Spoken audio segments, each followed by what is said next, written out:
Okay.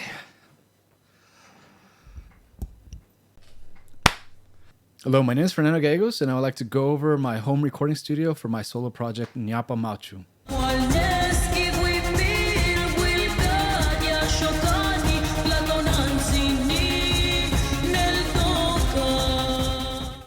Okay, let's start from the beginning. So I started messing with at-home recording equipment back in 2004. During that time, I was playing in several bands and I had a lot of friends that were in bands as well. So I had just graduated high school, and now I started hearing about people recording like little albums from their home computer, and I was like, oh, that's pretty cool. And so I picked up a little M audio, those little 2-input M boxes, and I started learning that you're quite limited to just these 2 inputs. I didn't have any money at that time, so it was what it was. And I started out with Cool Edit Pro, which later became Adobe Audition. I moved to Sonar, and then eventually ended up using Reaper as my main primary DAW.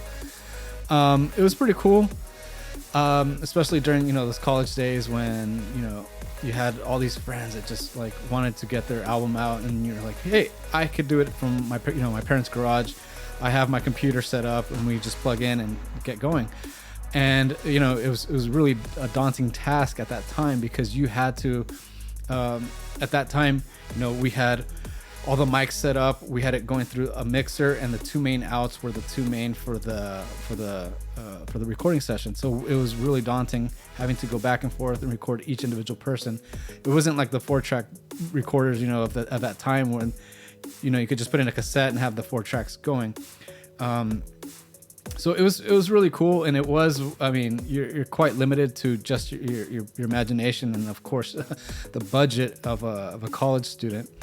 But now that I grew up, I moved out. It's a tiny little place where I live now, and I went from using like all these mics, on all the drums, to just using virtual instruments and this cool Aston Spirit mic as my primary microphone for my at-home recording setup.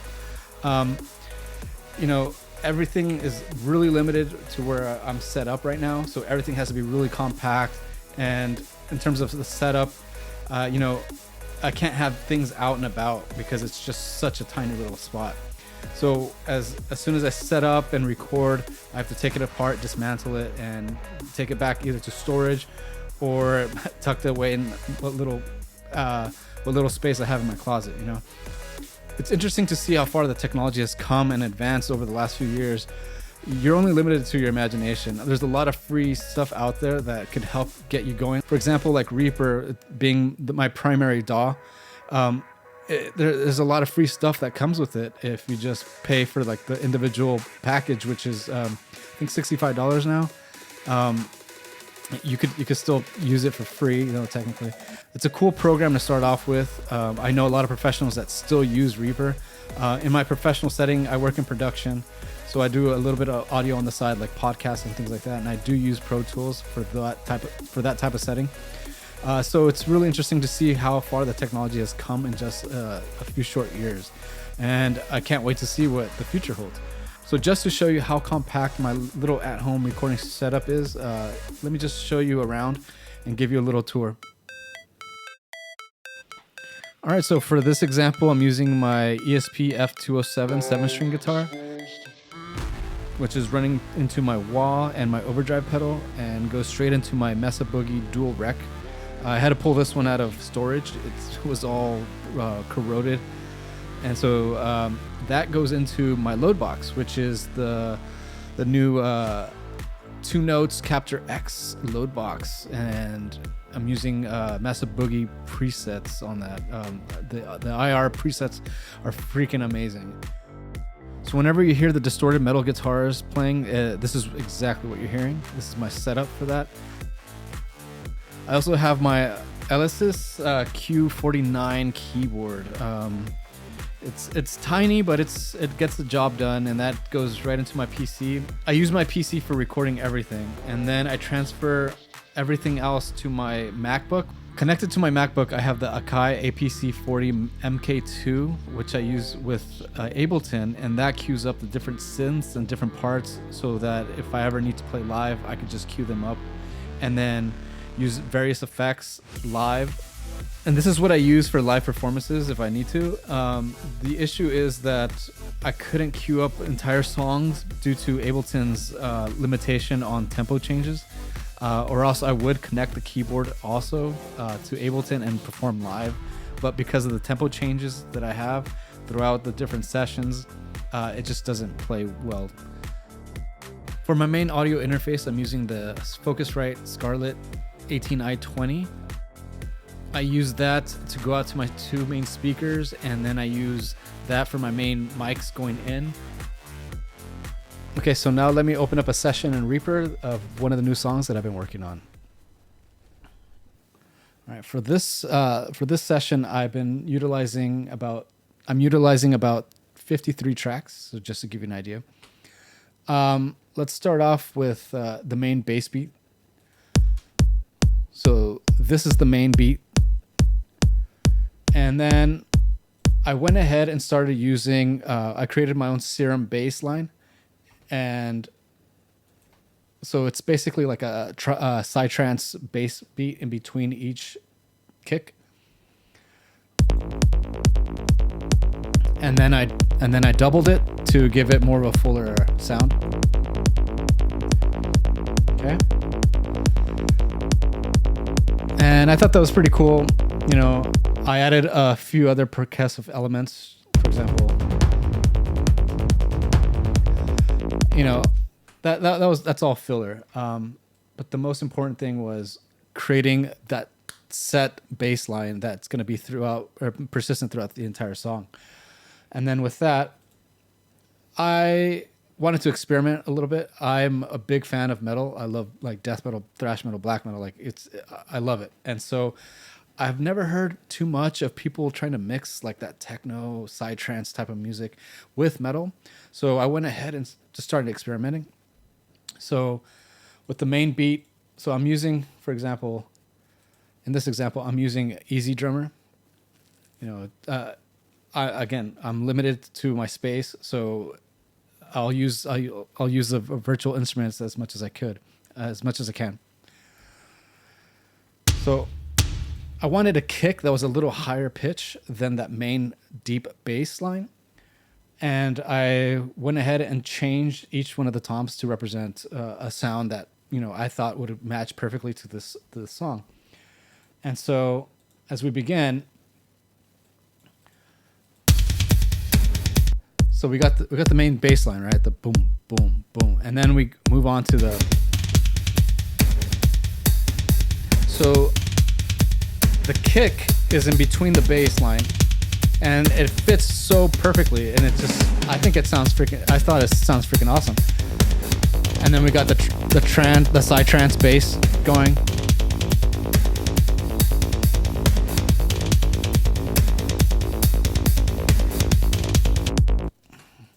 So then let's take it back. So now let's go back to, I wanted to start with, you know, the main concept for this song is this post-apocalyptic Amazonian world, you know, like the final battle for the Amazon, which is, you know, what's considered like the lungs of the earth. And I think I wanted sounds that were representative of that area. I didn't want to just play my own flutes that I have at home. You know, I wanted to be as true to the Amazonian culture as I could. So I came across this library. It's really cool. So they actually went ahead and recorded all these Amazonian instruments from scratch, and they actually went into the jungle and recorded all these instruments. And it just the dynamics and everything. It's just so percussive and so awesome sounding. And for this library, I believe a certain percentage of the proceeds actually goes to the Amazonian culture. So really cool stuff, really cool. And so we'll start off with that, we'll start off with an Amazonian percussive introduction, you know. All right, so we have the Amazonian tribal drums going, and then the dark synth in the background.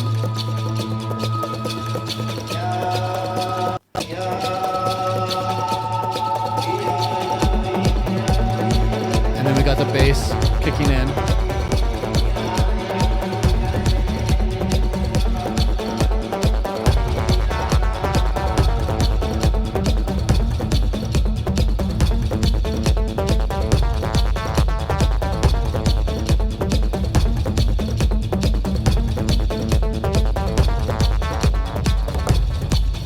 Drums. And then we have some choir. Really cool sounding. I wanted to make it sound as epic as possible. You know, it's a post-apocalyptic world, so you want to, you know, maintain a little bit of that eeriness to it. We got the bass going, chugging along. And then we're gonna get into the metal guitars.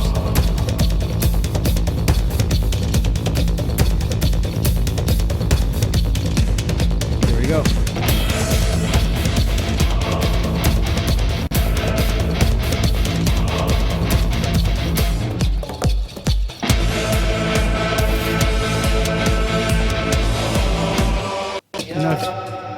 If you just listen to it by itself, it sounds like just like any like industrial metal song. You know, if you just listen to just the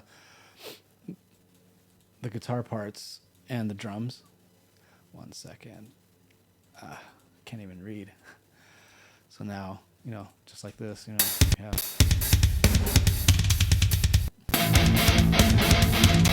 Right?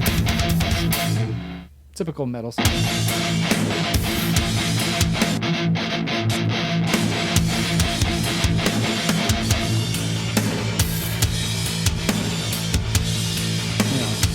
But I wanted to add that element of the future, you know, that futuristic synth type of vibe to it, like the industrial type of feel to it.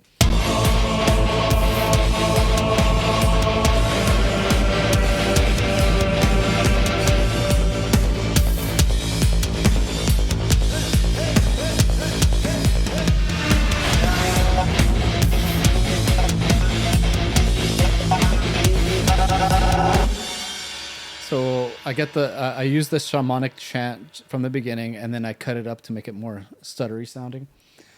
Same goes with this little clip right here, right after.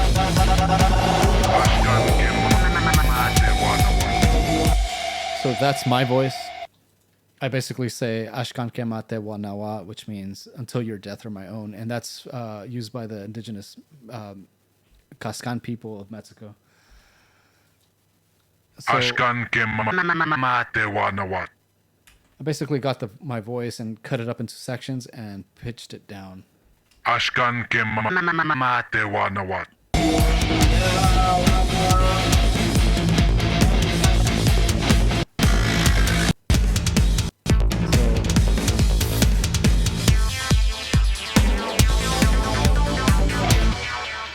to be the main melody that you'll hear throughout the song. And I try to duplicate that melody on guitars, and it just sounded too cluttered. So I simplified the guitar part. I wanted to make it sound more of a background type of rhythmic sound, not too overpowering of the main melody.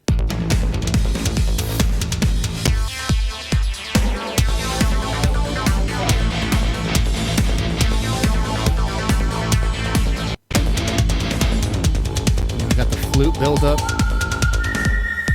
And we got the main part.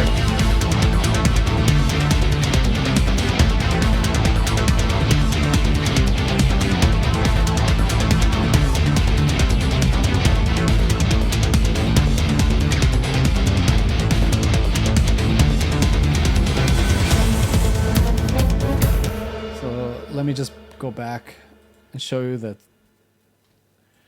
actual synth that I use for that, and I made this myself. It's through Sarah. Let me play it. Let me isolate it.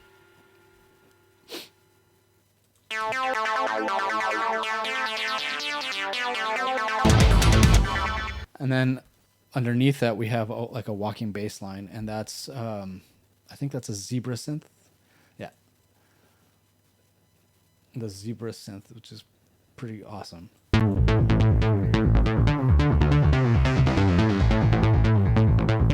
So now with the two.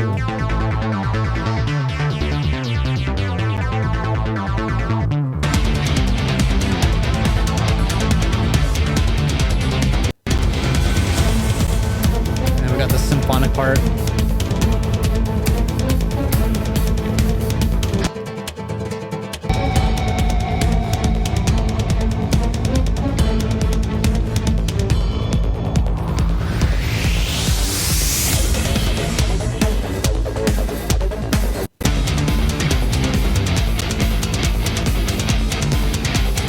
Now we're moving up to the breakdown.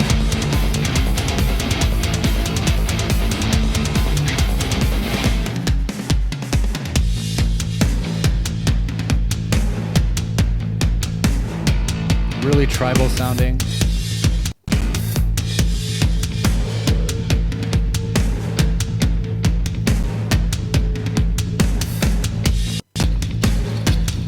And then we're going to reprise the main melody again.